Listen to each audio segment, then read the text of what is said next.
로마서 9장 1절로 4절 말씀입니다. 신약성서 251쪽 정도에 있습니다. 로마서 9장 1절로 4절을 교독해서 읽도록 하겠습니다. 1, 2절은 제가 읽고 3절 여러분, 4절 제가 읽도록 하겠습니다. 4절은 다 같이 읽으면 되겠군요. 내가 그리스도 안에서 참말을 하고 거짓말을 아니하노라. 나에게 큰 근심이 있는 것과 마음에 그치지 않는 고통이 있는 것을 내 양심이 성령 안에서 나와 더불어 증언하노니.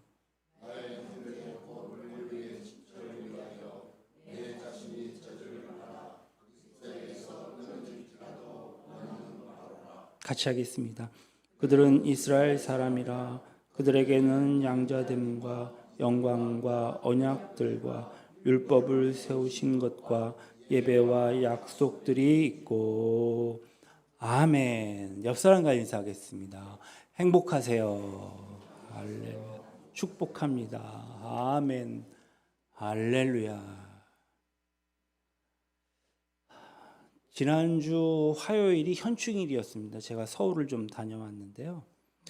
제게는 그 검은 양복이 없어요. 그래서 장례식 갈 때 좀 난감하더라고요. 사실은 양복이 검은색 양복이 있었어요. 그런데 세탁소에 맡겼는데 시간이 좀 지나갔고 찾으러 갔더니 잃어버렸다는 거예요. 그래서 상대적으로 어떻게 해야 될까? 좀 싼 양복이 어디 있나? 2월 상품을 찾아서 서울에 있는 그 아울렛을 갔습니다. 상품이 진열된 곳에 가니까 많은 양복들이 진열되어 있었습니다. 일단 가격이 너무 저렴해서 구입할 양으로 이제 검정색 정장을 찾고 있는데 점원이 저에게 이렇게 붙는 거예요. 그러더니 저를 아래 위로 이렇게 훑어봐요. 대뜸 손님에게는 맞는 사이즈가 없습니다. 그리고 그냥 뒤돌아서서 그냥 가는 겁니다. 그래요? 그러면서 웃고는 있었지만 웃는 게 아니었습니다. 그렇다고 제가 그때 점원을 전혀 원망한 것은 아닙니다. 저의 배를 원망했습니다.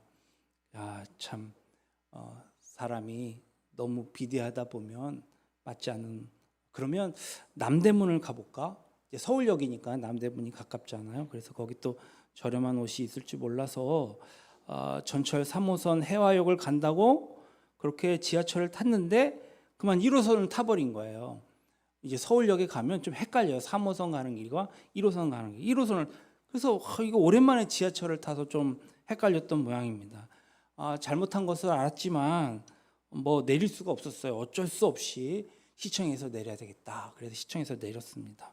그래서 이제 그 덕수궁 쪽 그쪽으로 내렸는데 막 내리자마자 출구에 막 나서자마자 제 귀를 막 찢어버릴 듯한 스피커에 막 앙칼진 목소리가 나오는 것입니다. 상당히 놀랐어요. 그래서 무엇인가 이렇게 들어보니까 일장연설을 하고 있더라고요. 저는 저의 귀를 의심할 수밖에 없었습니다. 아주 듣기에 거북하고 아주 날카롭고 아주 신경질적인 여자의 찢어질 듯한 소리로 할렐루야 이러는 거예요. 황당하죠? 할렐루야 그러면서 막 찬송을 막 그러면서 말들을 이어나가는 거예요. 보니까 애족을 한다는 내용이 아마도 태극기 집회가 아닌가 이렇게 짐작을 해보았습니다. 그날이 연휴라서 그런지 몰라도 많은 외국인들이 이 덕수궁 앞을 지나가고 있었습니다. 제가 외국인들의 얼굴을 일일이 유심히 볼 수밖에 없었겠죠. 왜냐하면 저도 좀 민망하더라고요. 한결같이 그들의 얼굴은 몹시 불편한 모습이었고 왠지 모르게 불안하고 또 귀를 막고 짜증을 내는 것을 보았습니다. 외국 관광객들은 저마다 모처럼 자기들의 시간을 내서 큰 비용을 지불하고 정말 한국에 대한 좋은 감정으로 관광하기 위해서 방문했을 것인데 그들이 들은 할렐루야는 더 이상 하나님을 찬양하는 용어가 아닌 정말 찢어질 듯한 스피커를 통해서 나오는 소음 공해, 소음 덩어리 그 자체였던 것 같습니다. 나라를 사랑하는 것은 알겠는데, 정말 하나님을 사랑하는 것은 알겠는데, 이거 자가당착 사랑 아닙니까? 이기적인 사랑을 하는 것은 왜 저들이 모를까? 참으로 안타까웠습니다. 그들만의 이기적인 애국 애족을, 그들만의 하나님 사랑을 하고 있구나라는 생각을 해보았습니다. 참된 크리스찬이라면 나라와 민족을 사랑하는 사람일 수밖에 없지요. 그래서 우리는 매주 기도 제목에 나라와 민족을 위해서 기도하지 않습니까? 다시 말하면 애국 애족과 무관한 크리스찬은 존재할 수가 없습니다. 그 까닭은 이렇습니다. 첫째, 크리스찬이란 자기 중심적인 사고방식에서 벗어난 사람입니다. 자기 자신이 중요하지 않아서가 아니라 자신이 중요한 만큼 다른 사람들 역시 똑같이 중요함을 알기에 단수인 자신보다 복수인 다른 사람들을 생각하면서 행동하는 사람이겠죠. 따라서 복수의 어떤 총체적인 나라와 민족을 위한 삶을 사는 것은 크리스찬이 당연한 일일 것입니다. 둘째도 있습니다. 크리스찬은 언제 어디에 있든지 간에 항상 지금 자기 곁에 있는 사람들을 사랑하는 사람들이죠. 지금 우리는 한국 사람들과 함께 살고 있습니다. 그러므로 우리 민족을 먼저 사랑하고 그들과 함께 살아가는 터전인 우리나라를 먼저 사랑하는 것이 크리스천의 임무임은 두말할 나위도 없습니다. 그리고 무엇보다도 우리의 본인이 되시는 주님께서 애국애족하는 삶을 사셨기 때문입니다. 육신을 입고 이 땅에 오셨던 주님께서는 이스라엘에서 유대인으로 태어나셨습니다. 그분은 살아생전에 단 한 번도 외국 여행을 해본 적이 없으신 분입니다. 그러나 그분은 이스라엘 경내에 계시면서 계속해서 유대인들을 사랑하며 사셨습니다. 이스라엘의 아픔을 함께 체험하셨고 또 그것을 충분히 알고 계셨습니다.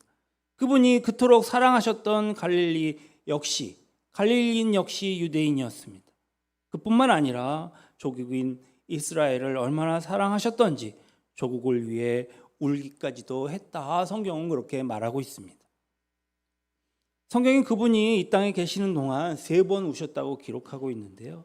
살펴보니 한 번은 겟세마네 동산에서 당신 자신의 문제를 놓고 땀이 피가 되기까지 눈물로 기도하신 것입니다. 또 한 번은 죽은 나사로가 살아나리라 이렇게 말씀하셨음에도 불구하고 사람들이 믿지 못한 채 슬퍼하는 것을 보시고 그들이 정말 슬퍼하는 것은 다른 것인데 하며 통분해서 우는 것입니다.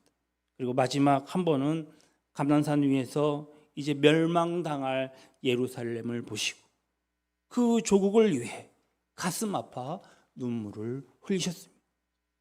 주님에게서 그처럼 당신의 나라와 민족을 사랑하셨다면 정말 그분을 주님으로 믿는 그분을 믿고 따르는 우리 역시 애국애족의 사람이 되어야 마땅하다 생각됩니다. 이처럼 참된 크리스찬은 진정한 애국애족의 사람이 되어야 하지만 또한 한편으로는 경계해야 할 것도 하나 있습니다. 그것은 무엇이냐면 크리스찬들이 말하는 애국애족은 세상 사람들이 말하는 애국애족 사이에 아무런 차이가 없다면 그것은 결코 크리스찬들이 추구해야 할 애국애족이 아닐 것입니다. 청교도적인 신앙을 살았던 프랑스의 대문호 앙드레 지드가 이렇게 말했습니다.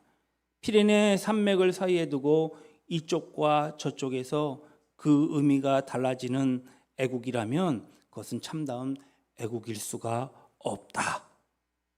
이쪽과 저쪽의 의미가 달라지는 애국이라면 그것은 참다운 애국이 아니라는 거예요. 이게 무슨 말입니까? 이게 무슨 말이냐 하면 여러분들 유럽 지도를 이렇게 살펴보면 피레네 산맥을 중심으로 왼쪽에는 스페인이 있고 오른쪽에는 프랑스가 자리 잡고 있습니다. 국경을 맞대고 있는 모든 나라의 역사가 그렇듯이 스페인과 프랑스의 역사 또한 침략과 전쟁의 역사였습니다. 따라서 스페인 사람들이 야, 저 사람 애국자야 라고 떠드는 영웅이 프랑스 사람들에게는 저 사람은 침략자야 또 반대로 프랑스의 그 애국 영웅이 스페인 사람에게는 정복자로 여겨질 수밖에 없는 것입니다. 앙드레지들은 그런 애국이란 진정한 의미에서 참된 애국일 수가 없음을 지적하고 있는 것입니다. 우리나라 가까운 현해탄을 사이에 두고 한국과 일본도 예외일 수가 없습니다. 현해탄 저쪽의 일본 사람들은 이토 히로부미를 근대 일본의 기틀을 마련한 위대한 애국자로 추앙하여서 그들이 쓰는 지폐에 그의 얼굴을 새겨 넣기까지 하지 않습니까? 그러나 현해탄 이쪽의 한국인들은 이토 히로부미 하면 무엇이 생각납니까? 우리나라를 강탈했던 원흉, 아주 나쁜 사람으로 치부해 버립니다. 이토 히로부미를 저격한 안중근 의사가 우리나라에서는 대단한 민족적 애국지사로 존경받지만 일본 사람들에게는 그저 한낱 영웅을 죽인 폭도일 뿐이라는 말씀입니다. 만약 이런 것이 애국이요 애족이라면 이것은 결코 크리스찬들이 추구할 애국 애족이라 할 수 없다는 말씀입니다. 결론적으로 시간과 공간을 따라서 그 의미가 달라지는 애국 애족은 크리스찬들의 추구할 대상이 아니라는 말씀입니다. 왜냐하면 크리스찬들은 영원한 진리를 추구하는 사람들이기에 영원한 진리의 기초 위에 추구하는 애국 애족이란 어떤 시간이나 공간에서도 그 의미가 달라질 수 없기 때문입니다. 그렇다면 진리를 추구하는 크리스찬들이 행하고자 하는 애국 애족과 세상 사람들이 추구하는 애국 애족의 근본적인 차이점은 무엇일까요? 세상 사람들은요, 자기 나라, 자기 민족을 애국 애족의 마지막 종착역으로 삼고 있다는 사실입니다. 그것을 위해서 목숨 걸고 달려가는 사람인 것 같아요. 이에 반해 크리스찬들은 자기 나라, 자기 민족을 애국 애족의 시발점으로 삼는다는 것입니다. 세상 사람들의 최종 목적지가 애국 애족이라면 이에 반해 믿는 자들의 애국 애족은 그것은 모든 것의 기본이요, 이제는 세계로 향해 나가는 것이라는 말씀이겠죠. 세상 사람들은 자기 나라, 자기 민족이 가장 잘 되기를 바라는 그런 이기적인 마음을 지니고 있습니다. 그 이기적인 마음의 총결집이 애국 애족이라는 구호로 나타나는 것입니다. 다른 나라, 다른 민족은 안중에도 없이 어떻게 해서든지 자기 나라, 자기 민족이 잘 되는 것으로 만족해 한다는 것입니다. 그러므로 모든 나라, 모든 민족이 애국 애족을 부르짖으면 부르짖을수록 나라와 나라 사이의 갈등은 더 커지게 마련인 것입니다. 중국의 중화와 1대1로 중국은 그 주위의 나라들을 불편하게 만들고 있습니다. 옛 소비에트의 회기, 푸틴은 우크라이나가 맞습니까? 전쟁을 통하여서 아주 그의 이기적인 욕심을 드러내고 있습니다. 우리 가까운 일본은요, 핵 오염수를 방류하여서 자기들의 하수구로 취급하는 이 태평양에다가 부어버릴 생각을 하고 있습니다. 자기들만 잘 살겠다고 하는 생각이죠. 반면에 크리스찬들은 자기 나라, 자기 민족을 언제나 참된 애국 애족의 시발점으로 삼습니다. 자기 나라, 자기 민족이 소중하기 때문에 다른 나라, 다른 민족도 존중하면서 더불어 살아가는 삶을 추구하는 것입니다. 그 결과 되돌아오는 것은 다툼이 아니라 언제나 평화여야 하는 것이죠. 전쟁이 아니라 참된 사랑일 것입니다.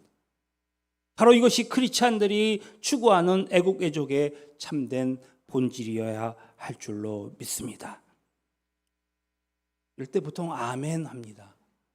마태복음 10장에 보면 주님께서 12제자를 선택하여서 그들을 훈련시키고 처음에 전도 현장에 내보내시는 그런 장면이 나옵니다. 그때 주님께서 제자들에게 이렇게 말씀하시죠. 이방인들의 길로도 가지 말고 사마리아인의 골도 들어가지 말고 차라리 이스라엘의 집에 잃어버린 양에게로 가라. 무엇보다 먼저 이스라엘 안에서 자기 민족을 찾아가라는 뜻입니다. 이는 자기 나라 자기 민족의 종착역으로 삼기 위해서가 아니라 시발점으로 삼기 위해서입니다. 주님께서는 마지막에 이 땅에 떠나실 때 뭐라 하십니까? 가서 모든 족속으로 제자를 삼아 내가 너희에게 분부한 모든 것을 가르쳐 지키게 하라, 이렇게 말씀하시고 그것도 모자라서 땅 끝까지 이르러 내 증인이 되리라 하십니다. 이것은 바로 자기 나라와 자기 민족을 사랑하는 그 사랑으로 오늘 온 세계를 가슴에 품고 모든 사람과 더불어 진리 안에서 화평과 평안을 누리라라고 하는 주님의 명령인 것입니다. 주님께서 유대인으로 태어나셔서 유대인으로 사시다가 유대인으로 이 땅을 떠나셨지만 유대인인 동시에 온 인류를 마음속에 품었던 진정한 세계인이셨습니다. 바로 이 세상의 만물이 하나님의 피조물이요 온 인류가 하나님의 자녀라는 것을 아셨기에 그분은 세계를 송두리째 품으셨던 것입니다. 이처럼 크리스찬들이 추구하는 애국 애족은 자기 나라 자기 민족의 종착역이 아닌 시발점으로 삼을 때에 어떤 경우라도 민족주의의 함정에 빠지지 않을 수 있습니다. 1984년 8월에 리처드 워커 대사가 제12대 주한 미국 대사로 한국에 부임할 당시였습니다. 이때 미국 정부가 이제 막 정권을 잡은 한국의 신군부를 지지하는 것으로 인해서 이 땅엔 반미 감정이 고조되고 있었습니다. 그때나 지금이나 미국의 입장은 항상 변하지 않는 것 같습니다. 워커 대사가 부임한 그 뒤에도 반미 감정이 계속 악화되니까 어느 날 그가 한국의 기자들을 데려다 놓고 환담하는 자리에서 이렇게 말합니다. 오늘과 같은 지구촌 시대에 민족주의가 웬 말이냐? 민족주의는 서로를 이롭게 하지 않는다. 이 말에 한국인들의 민족 감정이 아주 솟구쳐 올랐습니다. 이렇게 감정을 건드린 것입니다. 여론은 더 악화됐습니다. 학생들은 데모를 했고 이제 정치학자들까지도 신문의 칼럼을 통해서 아무리 미국 사람이라지만 워커 대사의 이 발언은 정말로 너무나도 안 좋고 취소해야 할 것을 막 요구했습니다. 그러나 워커 대사는 자기 말이 틀리지 않았기 때문에 처리할 수 없노라 이렇게 맞섰습니다. 사태는 해결될 기미가 전혀 보이지 않았습니다. 그런데 그때 마침 한국에 거주하고 있던 이 순교자라고 하는 책을 쓴 작가 김은국 씨가 그 문제를 푸는 해결사가 되었다고 합니다. 한국 사람이 말하는 민족주의는 영어의 내셔널리즘이 아니다. 영어의 내셔널리즘은 한국 사람들이 말하는 민족주의가 아니다 라는 사실을 처음으로 일깨워준 것입니다. 이 말이 무슨 말이냐면 워커 대사가 미국이 이해 못하는 지점이 있다는 것입니다.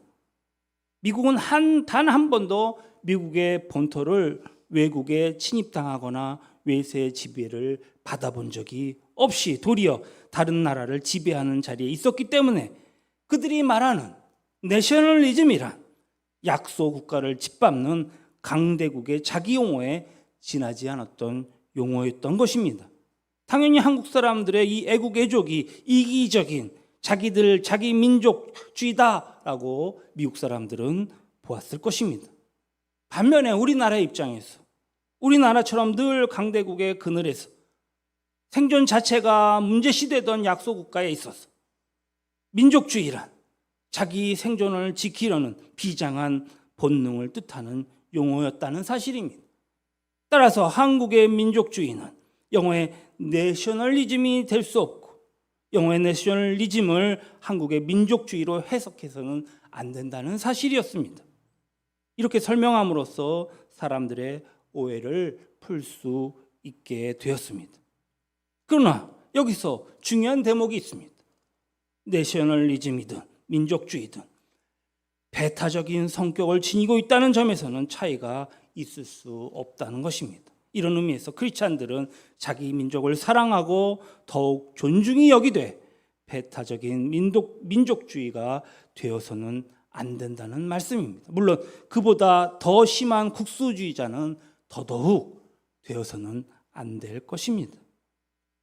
제가 화요일날 본 그 집회는 누구를 심히도 비판하며 악의에 찬 그러한 발언의 설교였습니다. 연설이었습니다. 물론 그들 자체는 나라를 사랑한다는 의미겠죠. 물론 알겠습니다. 그들이 나라를 사랑하는 것 알겠습니다. 또 거기다가 하나님을 껴넣어서 하나님의 절대 권력이 있다라는 사실에 대해서 말하는 것도 알겠습니다. 그러나 이 모든 것은 이기적인 사랑인 것입니다. 이기적인 사랑을 왜 모를까 안타까웠습니다. 그들만의 이기적인 애국, 애족이 정말 그들 스스로 그냥 자위하며 하나님을 사랑하는 것은 아니었을까요? 오늘 본문을 보겠습니다. 9장 1절로 4절 말씀. 사도 바울은 이렇게 고백합니다. 나는 그리스도 안에서 참말을 하고 거짓말을 하지 않습니다. 내 양심이 성령을 힘입어서 이것을 증언하여 줍니다. 2절. 나에게는 큰 슬픔이 있고 그 마음에는 끊임없는 고통이 있습니다.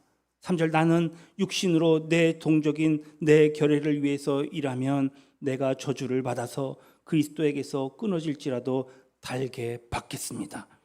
내 동족은 이스라엘 백성입니다. 얼핏 보면 대단한 민족주의자의 주장처럼 들리는 말입니다. 그렇다면 과연 바울은 민족주의자였을까요? 자기 민족의 그 관습과 이념에 맞지 않는 사람이라면 누구든지 가차없이 색출해서 처단하고 정말 철저히 민족주의자여 국수주의자였습니다. 바울은 주님을 만나기 전에는 이런 사람이었어요. 분명 민족주의자였습니다. 그러나 그가 주님을 만난 뒤에 자기 민족을 위해서라면 죽음까지도 불사하겠노라, 주님의 저주까지도 감내하겠노라 라고 고백할 정도로 민족을 사랑하였음에도 불구하고 바울은 주님을 만난 이후에 더 이상 민족주의자가 아니었습니다. 유대인들을 사랑하는 그 뜨거운 사랑으로 바울은 세계 모든 사람들을 사랑했고, 그 사랑 때문에 그는 유대인을 위해서 유대 땅에서 죽은 것이 아니라 오히려 이방의 로마에 가서 로마를 위해 로마에서 자기의 목숨을 버린 것을 알 수 있습니다. 그 역시 가장 유대인다운 유대인이었으며 동시에 가장 세계인다운 세계인이었던 것입니다. 그에게도 애국 애족은 종착점이 아니라 시발점이었던 것입니다. 그래서 그가 어디를 가든지 그의 발길이 닿는 곳마다 평화의 씨가 뿌려질 수가 있었습니다. 그렇다면 크리스찬의 애국 애족은 왜 처음부터 모든 나라 모든 민족을 사랑하는 것부터 시작하지 않는 것일까요? 왜 자기 민족을 먼저 사랑하고서야 그 사랑이 확대되어 가는 것일까요? 그 이유는 간단합니다. 자기 나라와 자기 민족을 사랑해 본 적이 없는 사람은 절대로 모든 나라와 모든 민족을 사랑할 수 없기 때문입니다. 한 줄 법사가 주님께 하나님의 명령 중에 어떤 계명이 가장 중요합니까? 라고 묻자 주님께서는 경천애인이라고 대답하셨습니다. 먼저 하나님을 사랑하고 그리고 사람을 사랑하라. 그러나 이때 주님께서 단순히 사람을 사랑하고 이렇게 하신 것이 아니라 뭐라고 얘기합니까? 자기 자신을 사랑한 것처럼 다른 사람을 사랑하라 라고 말씀하십니다. 무슨 의미입니까? 정말 자기 자신을 사랑하고 존중이 여기지 않는 사람은 절대로 남을 사랑할 수 없다는 의미입니다. 자기의 욕망에 빠져서 자기의 인생을 아무렇게나 허망하게 소진하는 사람이 어떻게 다른 사람의 인생을 존중히 여길 수 있겠습니까? 매일매일 술을 퍼마시면서 매일매일 향락에 빠져서 자신의 삶을 아무런 의미 없이 낭비하는 사람이 어떻게 다른 사람의 삶을, 이 나라의 사람들의 삶을 귀하게 여기고 가치 있게 여길 수 있겠습니까? 진리 안에서 자신을 다듬고 진리 안에서 진정 자기 자신을 존중할 줄 아는 사람만이 진리 안에서 다른 사람의 인생도 존중히 여기며 사랑할 수 있는 법입니다. 애국, 애족도 이와 마찬가지입니다. 우리는 정말 참된 크리스찬이 되어야 합니다. 그리고 나라와 민족을 사랑하는 사람들이 되어야 합니다. 하나님의 뜻이 없었다면 우리는 결탄코 이 땅에 태어나지 않았을 것입니다. 우리는 무엇보다도 이 나라의 문화를 사랑하고 민족을 사랑하고 자신에게 주어진 의무를 다해야 합니다. 이 나라의 법과 질서를 존중히 여겨야 합니다. 마치 법이 자기가 만지는 장난감 마냥 자기 마음대로 주물떡거려서는 안 될 것입니다. 저도 가끔은 지키지 못하지만 작은 교통 신호도 우리는 철저히 지키려고 노력해야 합니다. 불의와 당당하게 맞설 수 있는 정의의 사람이 되어야 합니다. 그러나 어떤 경우에도 우리의 사랑이 아니라 이 나라, 이 민족을 종착점으로 삼아서는 안 될 것입니다. 만약 그렇게 할 경우 우리는 인류의 평화를 깨트린 자가 될 것입니다. 그리고 그 화는 결국 우리 자신에게 되돌아올 수밖에 없을 것입니다. 그러므로 우리는 우리나라를 사랑하는 동시에 세계를 품을 수 있어야 할 것입니다. 우리는 같은 한 민족임을 인정해야 합니다. 적대시해서는 안 됩니다. 황인종도 백인도 흑인도 품을 수 있어야 합니다. 이 세계 모든 나라를 모든 사람을 품을 수 있는 넓은 마음이 있어야 합니다. 그리고 우리의 사랑이 그들 모두에게 확산될 수 있도록 이 나라 이 민족을 시발점으로 삼아야 할 것입니다. 지구는 둥굽니다. 우리는 어디 가서든지 주님의 사랑을 전할 수 있습니다. 지난주에 우리 크로스브릿지 대표를 만났습니다. 같이 식사하면서 여러 얘기를 했지만 또 그들의 계획을 제가 들었습니다. 청년들이 또 2차로 비전 트립을 또 간다고 하더라고요. 다음 달 이렇게 해서 어디 가냐 했더니 몽골, 일본 간다는 거예요. 참 그 생각이 분명하고 참 아름다운 사람이었습니다. 더욱더 예수 그리스도의 사랑을 전하기 위한 여러 가지 일들을 모색하고 있는 것을 들었습니다. 우리 형제들 자매들도 이 비전 트립을 또 가게 되는데요. 우리가 이 나라 이 민족을 시발점으로 삼아야만 모든 나라와 모든 민족을 향해 우리의 사랑을 계속 확대시켜 나갈 수 있을 것입니다. 이렇게 확대시켜 나간다면 그 사랑은 지구를 한 바퀴 돌아 다시 이 민족에게 평화로 되돌아올 줄로 믿습니다. 이것만이 그리스도 안에서 크리스찬이 취할 애국이요 애족임을 믿으시기 바랍니다. 그런 예언의 성도들이 다 되시기를 주님의 이름으로 축원합니다. 기도하시겠습니다. 좋으신 하나님, 이 모든 것은 성령님께 달려 있습니다.